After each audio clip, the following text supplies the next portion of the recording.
Ilang araw matapos mapasakamay ng mga otoridad, binasahan na ng sakdal ng Pasig Regional Trial Court si KOJC leader Apollo Kibuloy at 4 pa nitong kapwa-akusado. Ito'y para sa kasong qualified human trafficking na non-bailable. Ang kabuang detalye sa sentro ng balita ni Patrick De Jesus. Yes, Patrick. Angelique, not guilty plea. Ito yung inihain ni KOJC leader Apollo Kibuloy at iba pang mga kapwa-akusado sa Pasig RTC Branch 159 kaugnay ng kasong qualified human trafficking. Pasado alas 8 ng umaga, isinagawa ang arraignment. Nakasuot ng ballistics helmet at bulletproof vest si Kibuloy nang dumating sa Pasig RTC kasama ang mga kapwa-akusado. Tatag lang, ito naman yung mensahe ni Kibuloy sa kanyang mga tagasunod. Any message, sir, to the followers? Tatag lang.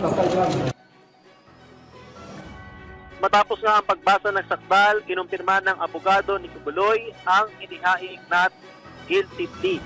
Sa October 17, yung magiging pre-trial patungkol dun sa kaso.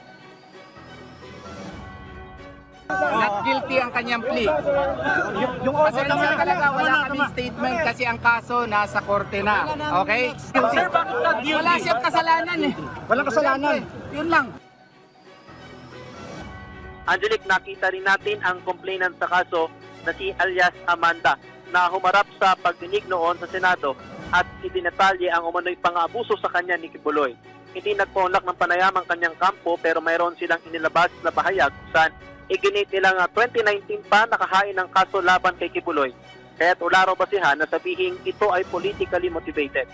Angelique, mayroon pang isang arraignment ngayong hapon para naman sa kasong child and sexual abuse sa Quezon City RTC pero sa pamagitan lamang ng video conference. At Angelique, sa ngayon nga ay nagpapatuloy yung press conference ni PNP Acting Chief PIO at Spokesperson Police Colonel Jean Fajardo para nga bigyan pa tayo ng detalye tungkol sa naging arraignment sa Pasig RTC kanina. At base sa kumpirmasyon na ating natanggap, yung 4 na akusado, Angelique, base sa commitment order ng Pasig RTC, ililipat sila sa Pasig City Jail. Sina Jacqueline Roy, Crescente Canada, Ingrid Canada at Sylvia Semanes. So ito, Angelique, si Apollo Kibuloy ay mananatili pa rin dito sa PNP Custodial Center. At kanina nga ay nakarating na ulit siya dito. At meron kasing pending resolution itong si Kibuloy para ma-check ng mga government medical doctors dahil nga may mosyong inihain yung kanyang kampo para isailalim siya sa hospital arrest sa Veterans Memorial Center sa Davao City. Pero yan nga, Angelique, depende pa nga yan dun sa magiging kumbaga pag-check sa kanya ng mga government medical doctors, kabilang na rin yung sa panig ng PNP. Angelique.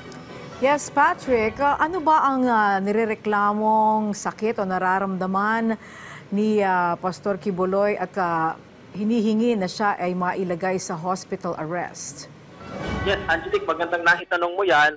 Sabi nga ng PNP, simula nung dumating dito si Apollo Kibuloy dito sa PNP Custodial Center, mayroon daw siyang mga iniinom na maintenance at mayroon din po ibisita sa kanya na kanyang personal physician. So marahil isa yan sa mga dahilan na ipinakita o ipinresenta ng kanyang kampo sa pagdinig kanina sa Pasig RTC, pero pending pa nga rin yung hospital arrest dahil depende nga yan sa magiging check-up ng government doctors natin. Pero ang PNP naman, sinabing ko sakaling manatili pa rin dito sa Custodial Center si Kibuloy, kung sakaling meron siyang mga medical conditions na dapat agapan, nandito lang naman, malapit na naman yung PNP General Hospital. Angelique. Okay, maraming salamat, Patrick De Jesus.